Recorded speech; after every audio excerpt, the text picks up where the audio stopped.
pembelajaran dapat berlangsung secara efektif dan memberikan hasil yang optimal. Dalam pelaksanaannya, guru perlu menggunakan pendekatan strategi, metode, dan juga model pembelajaran yang sesuai kepada peserta didik dan menyesuaikan dengan karakteristik yang dimiliki oleh peserta didik tersebut. Nah, pemilihan cara mengajar yang tepat akan membantu siswa memahami materi dengan lebih mudah dan membuat suasana belajar menjadi lebih menarik. Guru juga dituntut untuk mampu menciptakan lingkungan belajar yang nyaman, aman, dan menyenangkan, sehingga peserta didik itu termotivasi untuk belajar. Strategi pembelajaran tidak hanya berkaitan dengan metode yang digunakan saat mengajar, tetapi juga mencakup bagaimana guru tersebut mengelola kelas, kemudian dapat membimbing siswanya dan memberikan motivasi kepada siswa, serta menggunakan media pembelajaran serta melakukan penilaian terhadap siswa tersebut. Strategi yang baik akan membuat pembelajaran menjadi lebih terarah, sistematis, dan mampu mencapai tujuan yang telah ditetapkan. Pembelajaran yang berkualitas harus bersifat interaktif, inspiratif, menyenangkan, dan juga menantang.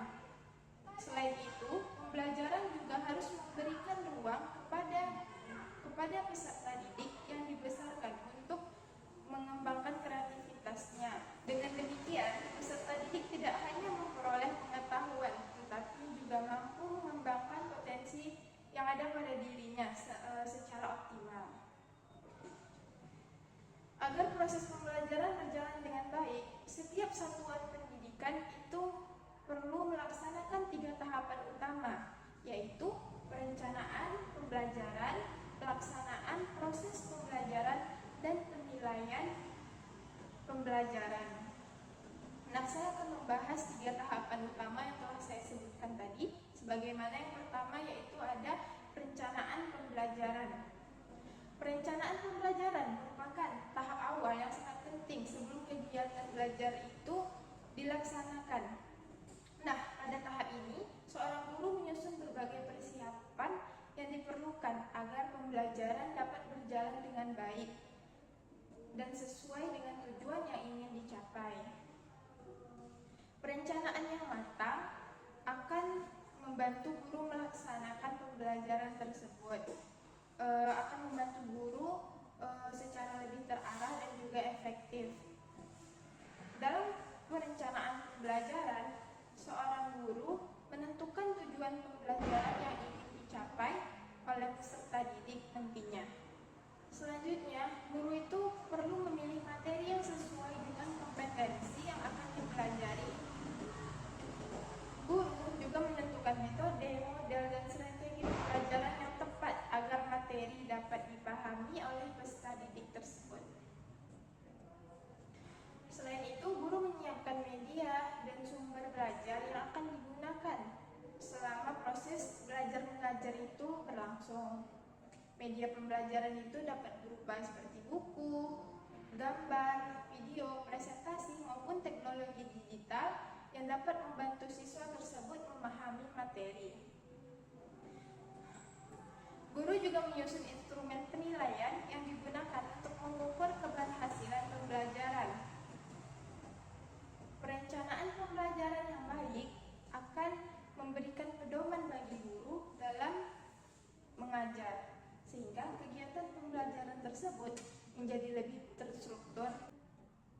Yang kedua, yaitu implementasi pada proses pembelajaran.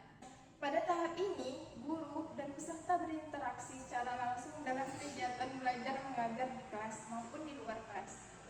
Guru menyampaikan materi itu dengan menggunakan metode, strategi, dan media yang telah dipersiapkan. Pelaksanaan pembelajaran biasanya terdiri atas 3 kegiatan, yaitu kegiatan pendahuluan, kegiatan inti, dan kegiatan penutup. Pada kegiatan pendahuluan, guru membuka pembelajaran, memberikan motivasi, serta materi baru dan pengalaman atau pengetahuan yang telah dimiliki siswa. Kegiatan ini bertujuan untuk membangun kesiapan belajar peserta didik. Pada kegiatan ini juga, guru itu perlu menyampaikan materi dan mengajak peserta didik untuk aktif dalam proses pembelajaran.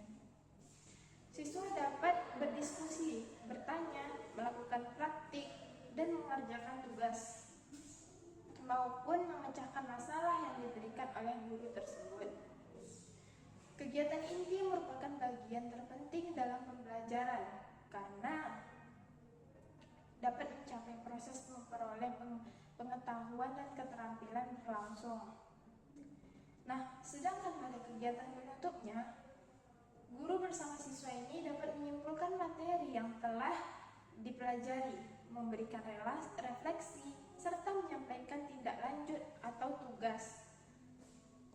Jadi kegiatan penutup itu bertujuan untuk memperkuat pemahaman siswa terhadap materi yang telah dipelajari. Pelaksanaan pembelajaran yang baik adalah pembelajaran yang mampu melibatkan siswa tersebut secara aktif dalam menciptakan suasana yang menyenangkan, dan juga siswa tersebut terdorong untuk berpikir secara kritis dan juga kreatif. Dengan demikian, proses pembelajaran menjadi lebih bermakna dan hasil belajar juga dapat meningkat.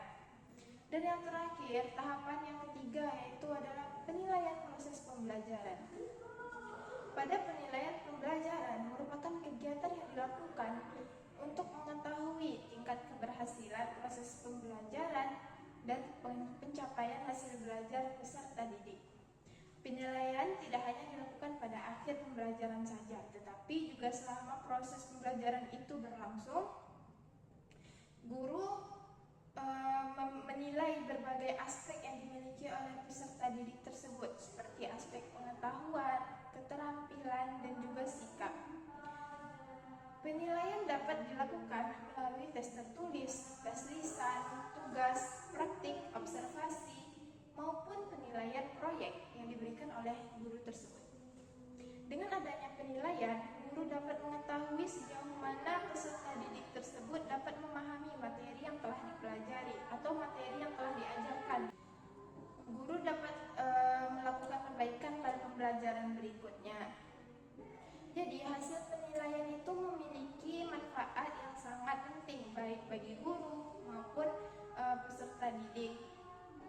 Karena bagi guru, hasil penilaian itulah yang dapat dijadikan sebagai bahan evaluasi nantinya untuk meningkatkan kualitas pembelajaran bagi peserta didik. Penilaian juga dapat membantu peserta didik tersebut mengetahui kemampuan yang telah diajarkan atau mengetahui kemampuan yang telah dicapai dan bagian mana yang masih perlu diperbaiki nantinya. Dengan demikian, penilaian pembelajaran menjadi bagian yang tidak dapat dipisahkan dari proses pembelajaran karena berfungsi sebagai alat untuk mengukur keberhasilan dan meningkatkan mutu pendidikan secara berkelanjutan. Mungkin sekian yang dapat saya sampaikan, kurang lebihnya saya mohon maaf. Saya akhiri, wabillahi taufiq wal hidayah. Assalamualaikum warahmatullahi wabarakatuh.